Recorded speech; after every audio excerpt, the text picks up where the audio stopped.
안녕하십니까. 9월 첫째 주 유니뉴스입니다. 박근혜 대통령이 2일 민주평통 해외 자문위원들을 청와대에 초청한 자리에서 평화롭고 자유로운 통일을 이루는 것이 다음 세대에 물려줄 수 있는 가장 값진 유산이라고 말했습니다. 박 대통령은 남과 북이 환경과 민생 문화의 통로를 열어 남북 주민의 행복과 공동 발전을 위해 나간다면 생활문화 환경 공동체의 작은 통일을 이룰 수 있고 이것이 평화 통일을 앞당기는 길이 될 것이라며 이를 위해 통일대박의 비전을 제시했고 드레스덴 선언을 구체화했으며 통일준비위원회를 출범시켰다고 설명했습니다. 이날 행사는 재외동포사회의 통일에 대한 의견을 듣기 위해 마련된 것으로 현경대 민주평통 수석 부의장을 비롯 일본, 중국, 유럽, 아프리카 등에서 해외 자문위원 560여 명이 참석했습니다. 6일째 통일부 장관이 아시아 경기대회에 어느 나라든 선수단과 응원단을 파견하고자 한다면 환영한다고 밝혔습니다. 류 장관은 한국자유총연맹 통일포럼 축사를 통해 특히 북한 선수단과 응원단의 경우 남북관계 개선에 기여할 수 있으리라 생각한다며 이같이 말했습니다. 북한 선수단과 응원단의 인천 아시아 경기대회 참가와 관련해서도 정부의 입장은 분명합니다. 국제 스포츠 행사인 인천 아시아 경기대회의 성공적 개최를 위해 어느 나라든 선수단과 응원단을 파견하고자 한다면 우리는 환영할 것입니다. 특히 북한 선수단과 응원단의 경우 남북관계의 개선에도 기여할 수 있으리라고 생각하고 있습니다. 통일준비위원회 정종욱 민간부위원장이 지난 3일 통일의 로드맵인 한반도 통일 헌장을 연내에 마무리할 계획이라고 밝혔습니다.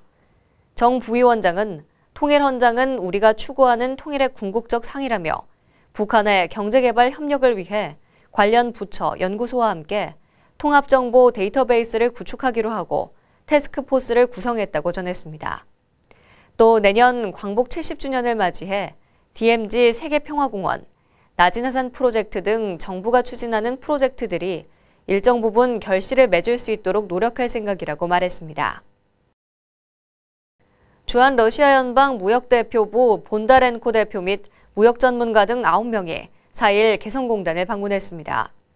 이번 방문은 개성공단 현황을 파악하고 러시아 기업의 개성공단 내 투자 가능성을 확인하기 위한 것으로 주한 러시아 무역대표부는 개성공단 현황을 청취하고 공단 입주기업과 정배수장 등 기반시설을 둘러봤습니다.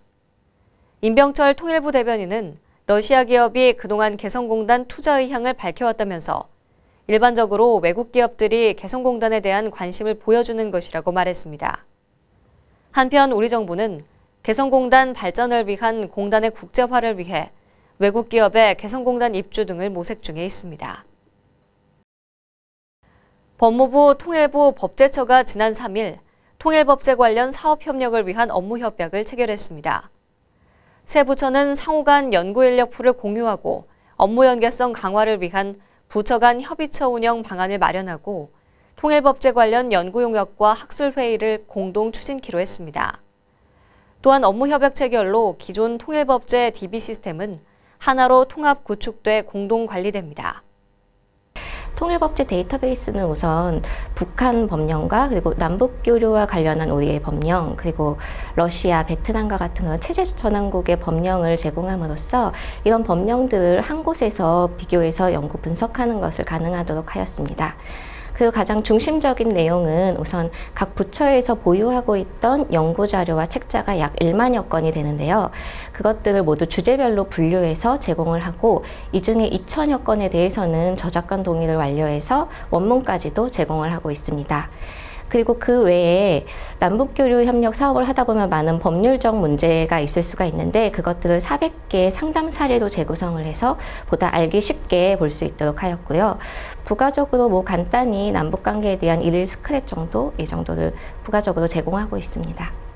통일법제 데이터베이스는 누구나 이용하실 수가 있는데요. 그중에 내용상으로 봤을 때는 특히 통일법제를 연구하고 계시는 연구자분들과 앞으로 연구를 지망하고 계시는 학생분들, 그리고 실제로 남북 교류협력 사업을 담당하고 있는 남북 경협기업들, 그리고 각 부처에서도 이거와 관련된 업무를 수행하고 계시는 담당자분들에게 좀 더 실질적으로 도움이 될 것 같습니다. 대한변호사협회와 법무부가 실시하는 통일과 법률 아카데미가 9월 24일부터 11월 26일까지 진행됩니다.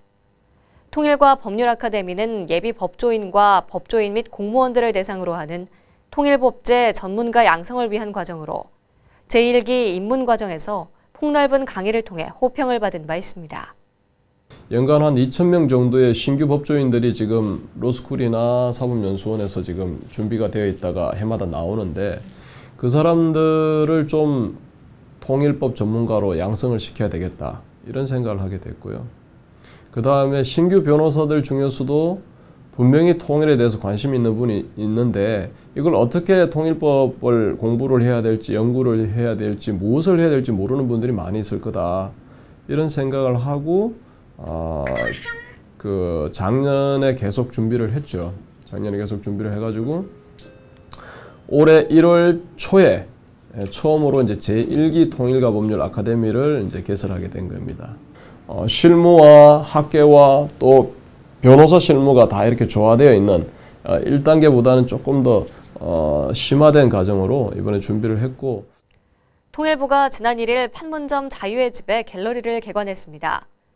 박정희 전 대통령이 1972년 청와대에서 북한 박성철 전 부수상을 만난 사진부터 지난 2012년 눈 내린 판문점에서 제설 작업하는 북측 군인 모습까지 그동안 볼 수 없었던 사진들이 전시됐습니다. 전시된 자료는 통일부가 보유하고 있던 자료를 포함해 국가기록원, 대한적십자사, 군사정전위원회 등 여러 기관들로부터 기증받은 192점으로 6일째 통일부 장관은 판문점이 분단의 상징적 장소를 넘어 통일을 준비하는 문화공간으로 거듭나기를 기대한다고 밝혔습니다.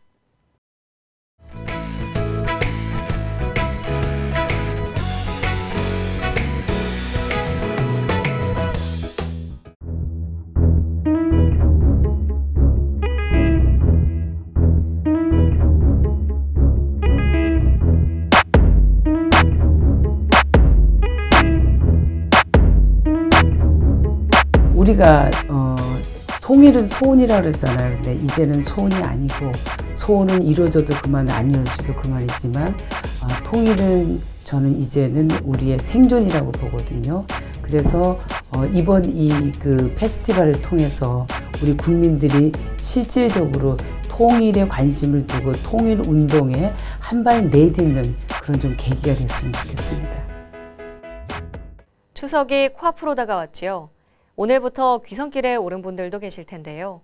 차가 좀 밀리더라도 남쪽의 땅끝마을 해남부터 북쪽 땅끝마을 온성까지 그야말로 민족 대이동이 때마다 일어난다면 얼마나 좋을까요? 오늘 유니뉴스는 여기서 마칩니다. 고맙습니다.